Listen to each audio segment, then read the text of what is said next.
국내 최초로 미국 채권을 기초자산으로 하는 만기 매칭형 ETF를 출시를 했고요. 내가 돈을 빌려주고 이자를 받는다. 생각만 해도 너무 설레지 않나요? 채권형 ETF는 제가 봐도 참 좋은 상품이다라고 감히 말씀을 드릴 수가 있는 게, 꾸준하게 매수를 이어나가시게 되면 결국 만기 때는 이제 수익을 발생을 해서 이제 매도를 하실 수 있는 그런 장점. 안녕하십니까. 금융시장 속 똑똑한 투자처를 고민하는 머니똑똑 박민영입니다. 오늘은 키움투자자산운용의 정성인 사업부장님 모셨습니다. 어서 오세요. 네, 안녕하십니까. 오늘 또 저희가 또 ETF 상품에 대해서 이야기를 나눌 텐데, 국내 최초의 미국 채권 만기 매칭형 ETF 상품을 소개해 주신다고 합니다. 어떤 상품인지 이제 상품명부터 간략한 소개 좀 먼저 부탁드릴게요. 네. 종목명이 히어로즈 25-09 미국 채권 액티브 ETF거든요. 상품명에 나와 있지만 25년 9월 만기이고요. 네. 25년 9월이 되면 자연스럽게 상장이 폐지가 되는 형태의 만기 매칭형 ETF라고 보시면 됩니다. 상장 폐지라는 용어 굉장히 싫어하실 텐데, 그런 개념의 상장 폐지는 아니고요. 만기 때 청산해서 원금과 이자를 돌려주는 형태의 그런 상품이다라고 보시면 될 것 같고, 말씀 주신 바와 같이 국내 최초로 저희 키움투자자산운용에서 미국 채권을 기초자산으로 하는 만기 매칭형 ETF를 출시를 했고요. 상장은 지난달에 했습니다. 촬영일 기준으로 2023년 10월 17일에 저희가 상장을 해서 아직 출시한 지 한 달도 채 안 된 따끈따끈한 신상품이다 라고 보시면 될 것 같고요. 사실 만기 채권형 상품은 제가 뒤에서도 설명을 드리겠지만, 가장 큰 장점은 만기까지 보유했을 때 현재 기준의 YTM이라고 표현을 하죠. 쿠폰 이자를 받을 수 있다라는 장점이 있는데, 저희가 촬영일 기준으로 봤을 때 한 약 5.3% 정도의 만기 수익률을 얻으실 수 있는 채권에 투자하는 상품이다 라고 보시면 될 것 같고요. 투자 대상 자산은 저희가 미국 채권이라고 뭉뚱그려서 표현을 드렸는데, 미국 국채, 그리고 이제 미국의 회사채, 그리고 KP물이라고 하는데, 약간 낯서실 수도 있지만 코리안 페이퍼라고 표현을 하는데, 우리나라의 공사들이 달러 표시 채권으로 발행한 채권들이 있습니다. 만기 매칭형 채권 ETF가 작년에 이제 말경에 좀 몇 가지 상품 등장하고 굉장히 이 시장이 좀 빨리 커졌단 말이에요. 살짝 이제 화두는 던져주셨는데, 장점 그리고 가장 매력적인 특징 어떤 게 있을까요? 구독자분들을 위해서 제가 채권에 대해서 간략하게 설명을 드리면, 채권은 이런 거예요. 보통 대부분 직장인분들이 주택담보대출 많이 갖고 계시잖아요. 네. 신용대출을 갖고 계신 분들도 있고, 대출 은행에서 많이 받아 쓰시잖아요. 그러면은 뭘 내시죠? 이자 내죠. 이자 내죠. 그리고 때로는 원금도 같이 내기도 하고, 그렇죠? 그러면은 이자를 내시는데 내가 은행이 되는 거예요, 이 채권이라는 거는. 그러면은 내가 돈을 빌려주고 이자를 받는다. 생각만 해도 너무 설레지 않나요? 그래서 은행에 원금을 만기 때 다 갚는 것도 있고, 중간에 상환하는 것도 있지만은, 저희는 만기에 갚는다는 가정하에 이자를 계속 받는 거고, 만기가 되면 원금까지 같이 상환하세요 라고 해서 만기를 돌려받는, 이런 개념이 이제 채권의 기본 개념입니다. 그런데 채권의 가장 큰 장점이 한 가지가 있어요. 만기 때 원금도 돌려받고 중간에 이자도 받지만, 이 내가 내고 있는 지금 금리가 있는 거잖아요. 상대방이 내고 있는 금리가 있는데, 그 금리가 하락했을 때는 원금의 크기가 올라간다라는 장점이 있어요. 그렇기 때문에 이 채권이 가진 가장 큰 장점 중에 하나는, 중간에라도 금리가 하락했을 때는 가격 상승분까지 수혜를 받을 수 있다. 근데 이제 기존에 나와 있던 ETF들은 대부분은 만기 매칭형이 아니고, 중간에 채권들을 계속해서 갈아 끼우면서, 저희가 롤오버라고 표현을 하지 않습니까? 그래서 롤오버를 하면서 계속해서 비슷한 만기를 유지해 나가는 이런 형태의 상품이었어요. 예를 들어서 국고채 3년 ETF면 3년 ETF에 3년 채권을 담고 있으면 6개월이 지나면 2년 6개월 ETF가 되는 거잖아요. 그렇기 때문에 그때 다시 2년 6개월 된 채권을 팔고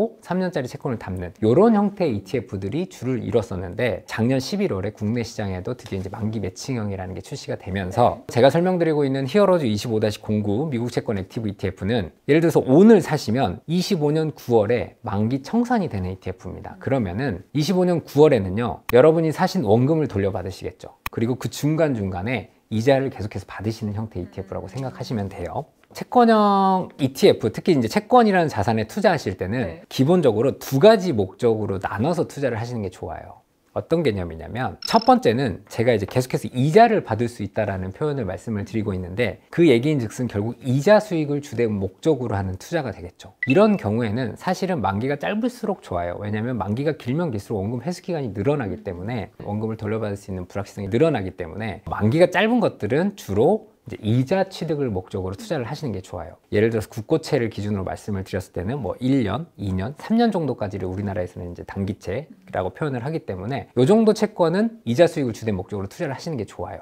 그런데 채권은 제가 앞서 설명드린 바와 같이 이자 수익만을 목적으로 하진 않아요. 금리가 내려갔을 경우에는 가격이 올라가는 개념이거든요. 사실 이 개념을 설명드리려면 내용이 너무 복잡해지기 때문에 그냥 외우시는 게 가장 좋을 것 같아요. 채권은 소위 말하는 기준금리에 연동해서 시장금리가 결정이 되는데, 기준금리가 올라가면 아, 내가 가지고 있는 채권의 가격이 떨어졌구나. 기준금리가 내려가면 아, 내가 가지고 있는 채권의 가격이 올라갔구나, 이렇게 생각을 하시면 되는데, 채권을 투자하실 때 두 번째 유형은 이 자본 차익을 동시에 누리시는 투자를 하시는 방법이에요. 그러면은 저희 상품은 히어로즈 25-09잖아요. 2025년이면 그러면 이자 수익? 네. 이거는 이자 수익에 목적을 두셔야 되는 거예요. 왜냐하면 미국 금리는요, 예를 들어서 제롬 파월 페드 의장이 나와서 뭐 기준금리 올리겠습니다, 이렇게 발표를 하면요, 가장 빨리 영향을 받는 금리가 미국채 2년이에요. 우리나라는 국채 3년이 영향을 가장 빨리 받거든요. 근데 미국은 짧은 건 2년, 그리고 긴 건 10년인데 2년이 가장 큰 영향을 받습니다. 통화정책에 민감한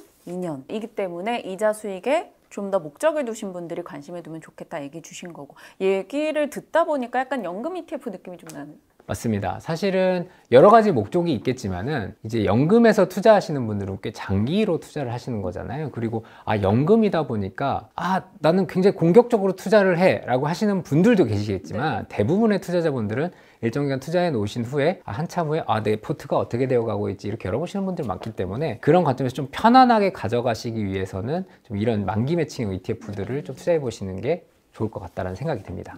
많이 고민해서 이 상품을 개발하셨고 또 지금 상장돼서 세일즈가 진행 중인데, 히어로즈 25-09 미국 채권 액티브 ETF, 이 상품을 개발한 목적? 그리고 개발하는 과정에 뭐 생각나는 회의 에피소드 이런 게 있을까요? 코로나 이후에 시중에 너무 많은 자금이 풀리다 보니까 굉장히 높은 인플레이션이 발생을 했지 않습니까? 그래서 그걸 잡기 위해서 미국 중앙은행을 중심으로 해서 글로벌 중앙은행들이 금리를 급격하게 높이기 시작했었죠. 그래서 이 선두에 서 있는 게 바로 미국인 거잖아요. 그렇죠? 지금 미국의 기준금리가 촬영일 기준으로 봤을 때 한 5.5% 정도 되거든요. 근데 우리나라가 지금 한 3.5% 정도 되거든요. 사실 한미 금리차가 발생한 지가 꽤 됐는데, 그러면 이제 우리나라 채권도 굉장히 우량자산이고 좋은 채권이지만은 어찌됐든 제가 앞서 말씀드린 바와 같이 이 상품은 포커스는 굉장히 높은 이자 수익에 저희가 두면서 개발을 했다라는 거죠. 그렇기 때문에 한국 채권도 좋지만 기준금리가 5.5%에 육박을 하고 있는 미국 채권에 좀 투자를 하면서 이 높은 기준금리를 좀 향유해 보면 어떻겠냐라는 관점에서 이제 출발을 했고요. 제가 그 미국이 선두에 서서 금리를 가장 빨리 올렸다고 말씀을 드렸잖아요. 이제 경기 상황이 역전이 돼서 글로벌 중앙은행들이 금리를 인하하는 기조로 돌아선다라고 하면 가장 선봉에 누가 서겠습니까? 바로 미국입니다. 예, 반전이 되는 구간에서 금리가 내려가게 된다라고 하면은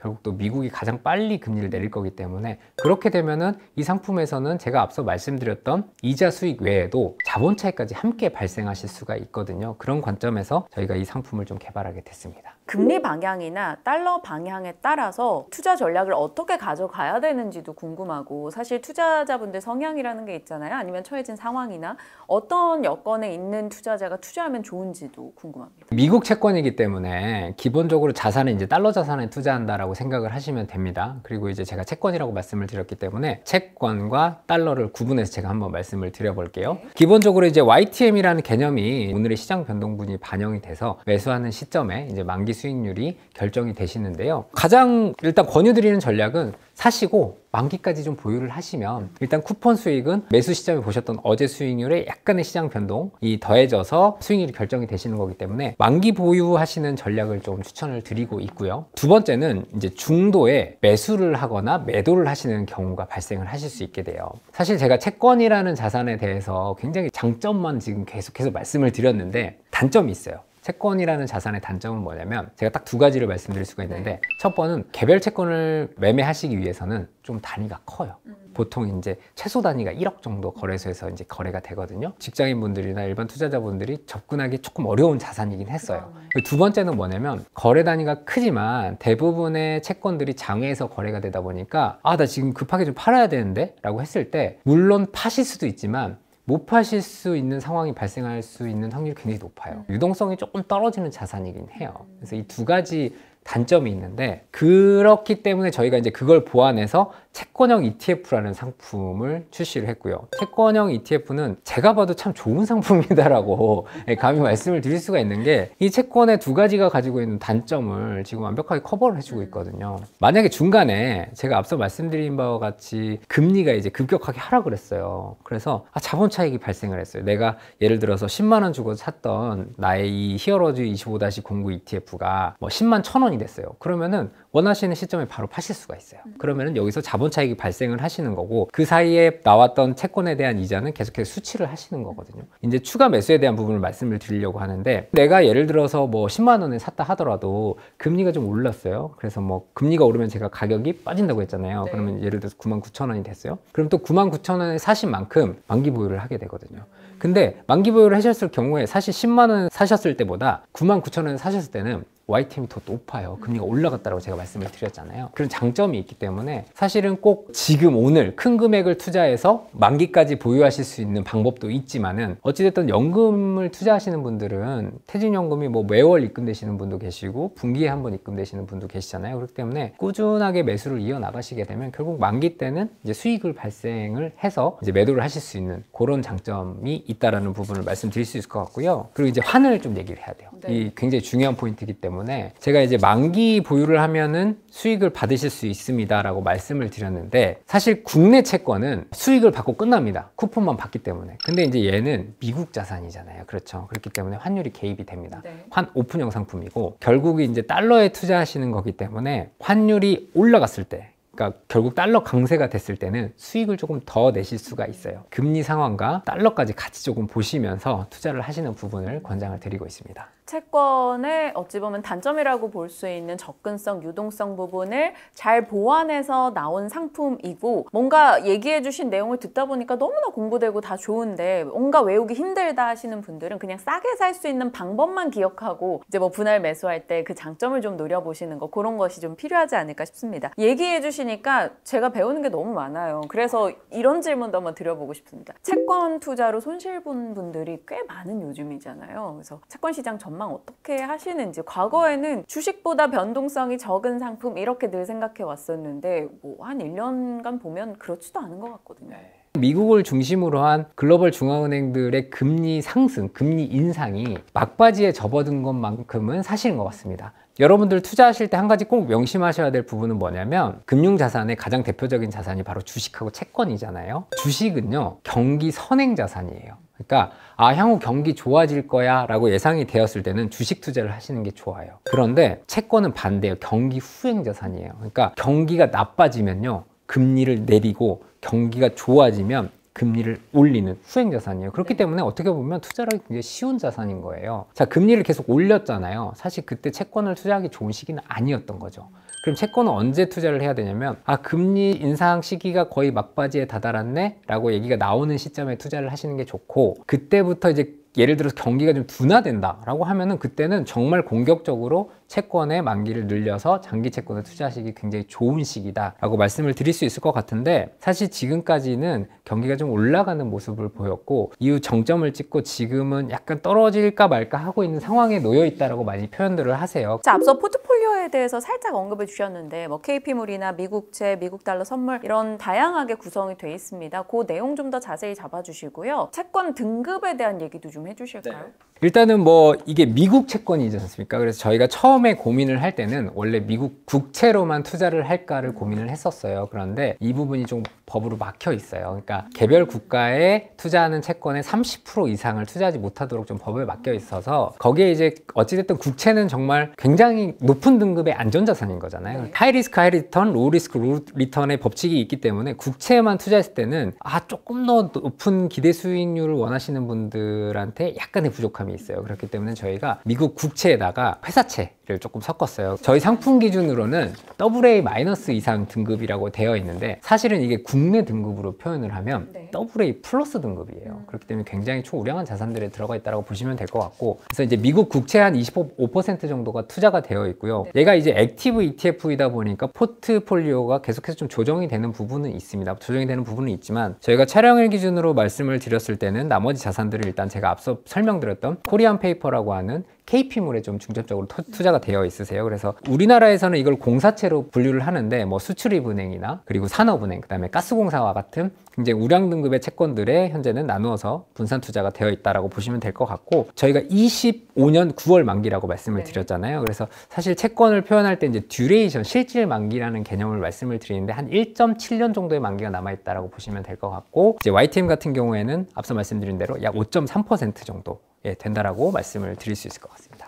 사실 제가 옆에서 이렇게 듣기로는 약간 단점 찾기가 조금 어려운 상품이에요. 페널티가 없다라는 느낌도 살짝 있는데, 그럼에도 불구하고 완벽한 투자 자산이 어디 있겠습니까? 요거 좀 주의해보자라고 생각하는 부분이요. 일단은 완벽하지만 그래도 단점을 찾아 말씀을 드려보자면, 제가 앞서 환차익과 환차손에 대해서 설명을 드렸는데 사실 상품명만 보시면은 환에 대한 생각을 안 하실 수도 있어요. 그렇기 때문에 투자자분들께서는 꼭 환율의 레벨을 보고 들어가셔야 돼요. 환초손이 발생할 가능성도 분명히 있기 때문에 이 환율에 대한 부분을 꼭 확인을 하고 들어가 주십사라는 부분을 말씀을 드릴 수 있을 것 같고요. 두 번째는 이제 액티브 ETF의 성격이라는 게 좀 있어요. 제가 앞서 이제 포트폴리오를 리밸런싱을 한다라고 계속 말씀을 드렸는데, 예를 들어서 저희 ETF 같은 경우에도 새 돈이 들어오면 추가적으로 채권을 또 계속 사야 되기 때문에, 마지막은 이제 채권은 안전자산이라는 표현을 많이 하는데, 앞서 앵커님이 짚어주셨지만 신용등급이 하락을 하면요, 채권의 가격이 하락을 하는 경우가 있어요.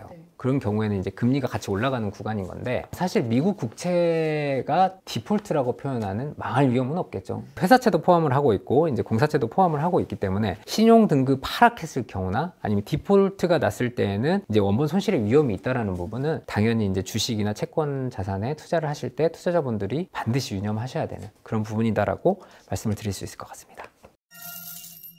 환차손 부분 이런 것도 여러분이 고려해 보시되, 사실 지금 말씀 주신 내용을 봤을 때는 장점이 너무나 많은 상품입니다. 저도 옆에서 듣고 있으면서 절로 좀 끄덕임을 보였던 그런 상품인데, 히어로즈 25-09 미국 채권 액티브 ETF, 여러분들도 한번 관심을 갖고 꾸준하게 포트도 어떻게 변경이 되는가 체크를 해보시면서 대응해 보시길 바랍니다. 오늘 채권 시장 전반에 대해서 이야기 너무나 자세히 풀어주셔서 또 많은 공부의 시간도 됐던 것 같아요. 정성인 사업부자님과 함께했습니다. 고맙습니다. 고맙습니다.